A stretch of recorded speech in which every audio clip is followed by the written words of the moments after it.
I want you all to truly think about this. Oh, okay. Yeah, we're thinking. We're thinking. The slaves could not read anything but the Bible. Number one. Right. Okay. Yeah. I mean, true, true. Some nuances, but mostly true. Mostly true. Number two, their masters were reading from the Bible while whipping them in the back, but telling them to praise and worship the same God that they're worshiping.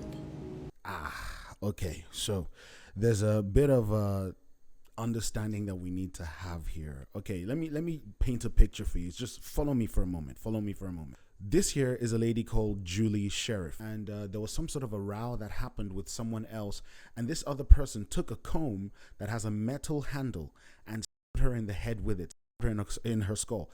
Julie Sheriff ended up being in a coma and later died from that coma and from that injury to her head. Now, my question is this: that comb that was used to stab her in her skull, was it created for the purpose of stabbing, or was it created for the purpose of, I don't know, maybe combing people's hair? I don't think the comb with the metal handle was created to be used as a tool. I think it was created to be used as a way, to comb people's hair. Now, there's a reason why I'm bringing that up.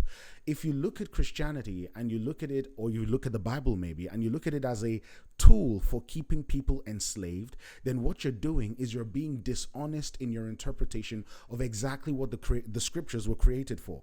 There's a book in the Old Testament called the book of Exodus. The book of Exodus is an entire document that documents the freedom of the Israelites from Egypt and into the promised land. God literally has an entire book dedicated to the freedom of slaves. An entire book, and how God was the one who led those slaves out of Egypt. Now, in the New Testament, there's a similar book. It's called the book of Philemon. Philemon is a book written from Paul to this person called Philemon. Philemon owned a slave called Onesimus. Onesimus runs away from Philemon's house, and then Paul says to Philemon, please receive Onesimus once again, but this time not as a slave, but as a fellow brother in Christ. Paul was advocating for the freedom of Onesimus. And then on top of that, one of the callings and assignments of Jesus Christ was to literally bring liberty to the captives. He said so in the book of Luke chapter 4, if you read from verse 18 downwards. Jesus came to free the captives. Now, of course, Jesus is the one that Christians follow.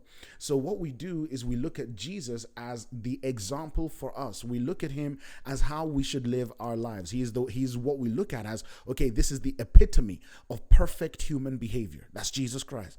Question: did Jesus own any slaves? I don't think he did. It's never recorded anywhere. Jesus never owned any slaves. Therefore, anyone who owns slaves, especially in the context of chattel slavery, is definitely not living according to Jesus's lifestyle. So if we actually honestly interpret the scriptures, you'll find out that your interpretation of the scriptures, looking at it as, oh, it must be bad because bad people used it for bad things, doesn't make any sense. The same way you have a mobile phone. You can use that mobile phone to do good things, or you can use it to do bad things. The Bible is such a huge document. Wicked people can use it to do wicked things. Meanwhile, it was never created for wicked purposes. Is this a concept that you can understand? I mean, I hope so. I hope so. And also remember, it was Christians who led the charge against slavery.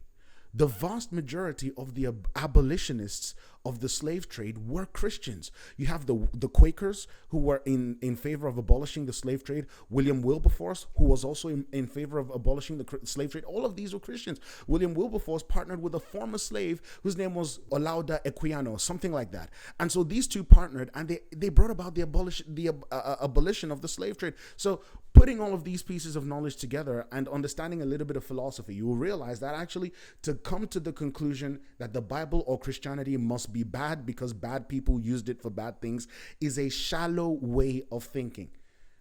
I hope you understood what I'm saying. See you in the next video.